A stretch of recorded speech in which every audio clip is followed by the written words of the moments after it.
Okay, so this is where a lot of us were maybe getting stuck, is we have a hard time turning a mixed number into a fraction greater than 1.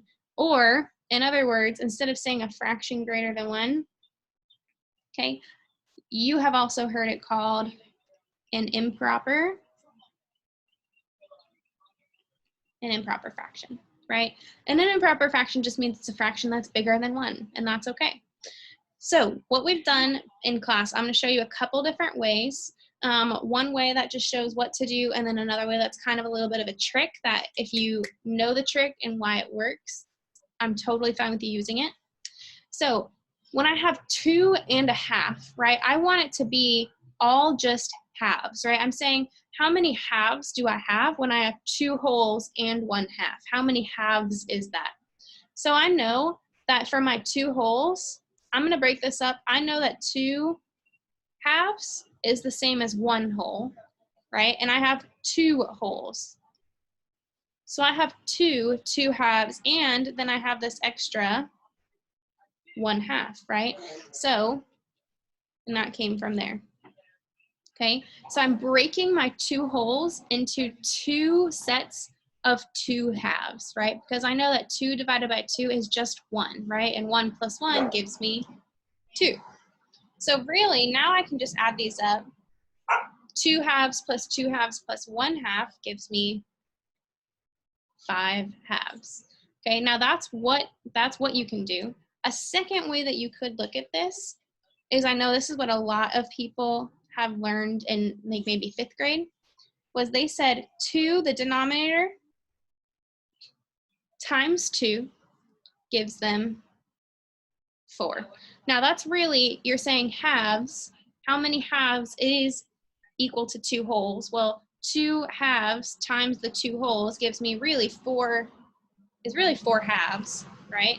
And then they say plus add this extra 1, and you get, it's really plus 1/2, and you get 5 halves, right? So they say 2 times 2 is 4, plus the 1 is 5 halves. Okay, but what's really happening is you're saying halves times 2 wholes is 4 halves, plus the extra 1/2 is the 5 halves. Okay, 2 different ways you could do it. Whichever one makes most sense to you is totally fine with me. I want you to go ahead and try these 2 questions on your own. Go ahead and pause your video. I'm gonna say hi to my baby. Okay, so now let's go ahead and go over them. 3 times 5, right? I'm gonna do it both ways. Actually, I'm gonna do the first way for this first one, but either way you should get the same answer. Okay, I know that I'm trying to make thirds, right? So we can see here that I'm trying to say how many thirds are in 5 2/3. So this is 3/3, that's 1. 3/3, that's 2 wholes. This is 3 wholes. 4 wholes. 5 wholes, right? 3 over 3 is 1, and I need 5 wholes. Plus, I have this extra 2/3. If I add these all up, well, I know that 3 plus 3 plus 3 plus 3 plus 3 is 15, plus 2 more gives me 17 thirds. Okay, I'm going to show you. You can hear my baby blowing bubbles down here. Okay, I'm going to show you the other way where we multiply, where we did 5 times 10 is 50, right? 50/5, plus my numerator of 3, plus the extra 3/5 is how I get 53/5. You can leave it like that. Again, I'm asking myself, can I simplify? Well, 5 is prime, and there is nothing that I can do. I can't divide 53 by the 5, so I've got to leave it as it is. Or you could, well, you don't want to turn it back into a mixed number because we've already done that. I want to do a quick side note though.